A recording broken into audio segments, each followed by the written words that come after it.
प्रीतीताई अगं मला काही कळतच नाहीये काकूचं. किती समजावं ती समजतच नाही, तिला काहीच कळत नाही आपण काय बोलतोय. टेन्शन येतंय अगं. रागारागात त्याने काही केलं तर आपण काय म्हणजे. प्रीतीताई तू जरा पॅनिक नको हो, तू जरा शांत हो. बघू आपण काय करायचं ते.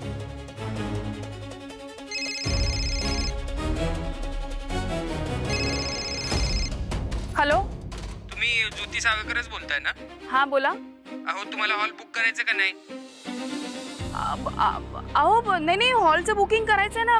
तुम्ही दुसऱ्या कोणाला देऊ नका, आमची तारीख कन्फर्म आहे. मी काय म्हणते, संध्याकाळपर्यंतचा वेळ द्या ना, मी संध्याकाळच्या आतच ऍडव्हान्सचे पैसे तुम्हाला देऊन टाकेन. हा मग आजच्या आज तुम्ही येऊन ऍडव्हान्स देऊन जा, नाहीतर कुणी आलं ना तर आम्हाला हॉल द्यावा लागेल त्याला. नाही नाही नाही नाही, तुम्ही असं नका करू. मी कन्फर्म देणार आहे तुम्हाला ऍडव्हान्स. मी आजच देते. हा ठेवते. थँक्यू. चल लवकर. अगं तू हो पुढे, मी चालत जाते. अगो कशाला सोडते तुला, मग जाईन ना मी. अगं तुला ते हॉलचं बुकिंग पण करायचंय ना, इथले ते करून घेशील. मी जाते चालत, जा तू. नक्की का? हो हा. जा.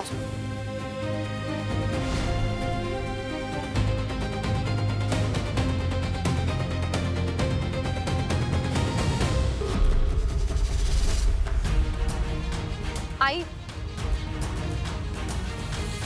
आई अहो काय केलं तुम्ही हे? आपण काय ठरवलं होतं? तुम्ही काय केलं? तुम्हाला माहिती आहे ना आपण एकाच टीम मध्ये आहोत. हो माहितीये ना, पण तुला बघून तू विसरलीयस की काय असं वाटायला लागलंय. अगदी खुश दिसत होतीस सगळ्या कार्यक्रमांमध्ये. त्या स्वराज बरोबर हसत काय होतीस, खिदळत काय होतीस. आई अहो असं का बोलताय तुम्ही? मला हे सगळं मुद्दाम करावं लागतंय. माझ्याकडे दुसरा कुठलाही पर्याय नाहीये. आई ह्या लग्नासाठी मी स्वतः तयार झाली.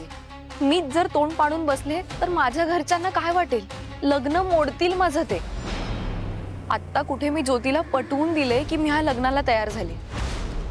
काहीही झालं ना तरी तरी मी खुश आहे असं मला दाखवावं लागणार आहे. मुळात आई तुम्ही आता जे काही केले ना त्याने आपला प्लॅन फिसकटू शकतो.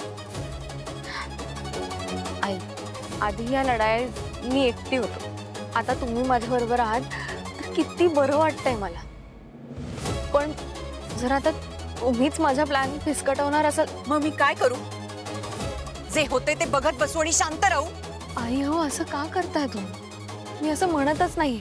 आपण आत्तापर्यंत साखरपुडा जसा नीट पार पडू दिला नाहीये तसंच लग्नात सुद्धा करू ना. आणि तुमचा जो राग आहे ना तुम्ही तो दीपवर काढ, पण माझ्या आणि स्वराजच्या किंवा माझ्या आणि आत्याच्या नात्यात दुरावा येईल असं प्लीज काही करू नका, प्लीज.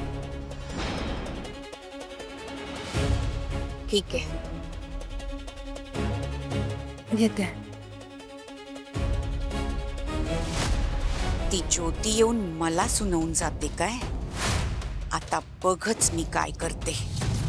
लग्नासाठी हॉल कसा बुक करताना तेच बघते मी. नाही तुमचं लग्न रस्त्यावर लावायला लावलं ना तर नावाची सुभद्रा नाही मी.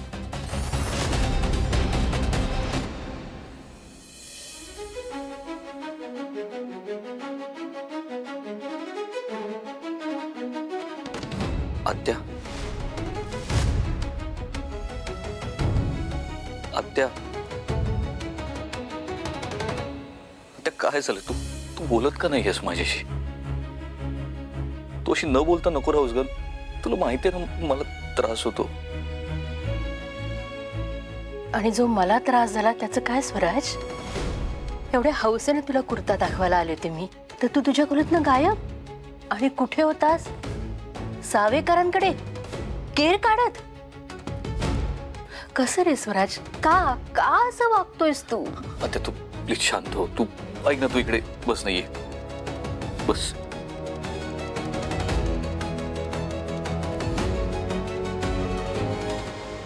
आत्या तू प्लीज शांत हो. आत्या माझं लग्न ठरलंय ना, आणि लग्न ठरल्यापासून मी आईला खूप मिस करतोय.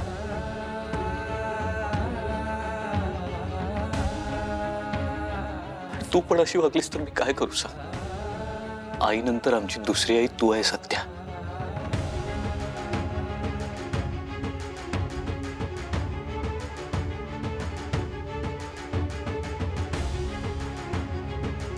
राहिला प्रश्न प्रीतीच्या घरच्यांचा. आत्या, मी हे सगळं करतोय ना ते फक्त त्यांना थोडा धीर मिळावा म्हणून. लग्नानंतर प्रीतीचे काही दिवस महत्वाचे असणार आहेत आपल्या घरात. नाही म्हटलं तरी त्यांचा भाऊ, त्यांचा होणारा नवरा माझ्यामुळे गेला. त्यामुळे या घरात त्यांना राहणं सोपं नाहीये. त्यांना आपल्या प्रेमाची गरज असणार आहे. त्यामुळे तुला पण त्यांची आई व्हावं लागणार आहे आत्या. नाही स्वराज, अजिबात नाही. तुम्ही 3 मुलं माझ्यासाठी आहात तेवढं खूप आहे मला. नको असेल लोढणं मी गळ्यात बांधून घेणार नाही. आत्या, तू शांत हो. आणि प्रीतीबद्दलचा गैरसमज गैरसमज स्वराज, मला जे उघड्या डोळ्याने दिसतंय ना त्याच्यावरच बोलतेय मी हे सगळं. तुमची आई होणं हे मनापासूनच स्वीकारलं मी, कारण माझी इच्छा होती ती. एखाद्या चांगल्या मुलीशी लग्न केलं असतंस ना तर मी तिचीही आई झाली असते, पण ह्या प्रीतीची नाही. आत्या, प्रीती खरंच चांगली मुलगी आहे. तेच पुन्हा तेच बोलतोयस तू. मला एक कळत नाही स्वराज, तुम्हा सगळ्यांच्या डोळ्यासमोर तिने पट्टी लिहून ठेवलेन का की मी चांगली मुलगी आहे? चांगली मुलगी कसली, अत्यंत धूर्त आहे ती.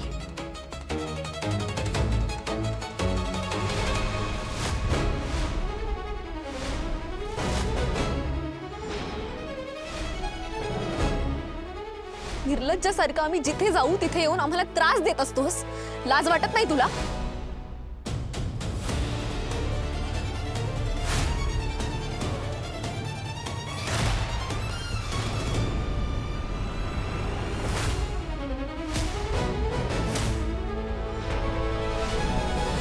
तिची सगळी लक्षणं तेच सांगतायत.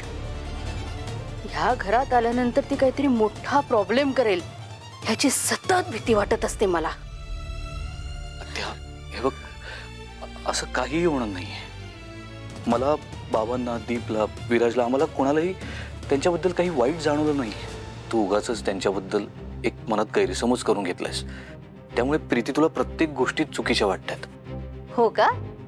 मग मला एक सांग स्वराज, काल जे तिने मला मेसेजेस पाठवले ते बरोबर होते का?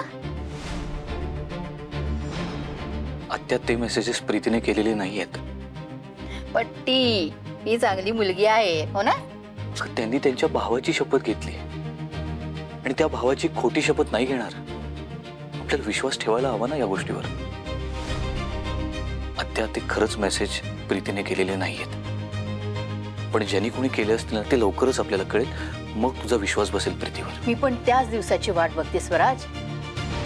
तुम्हाला खरं कधी कळेल आणि तुमचे डोळे कधी उघडतील, तेव्हा हातातनं वेळ निसटून गेलेली नसेल म्हणजे मिळवलं.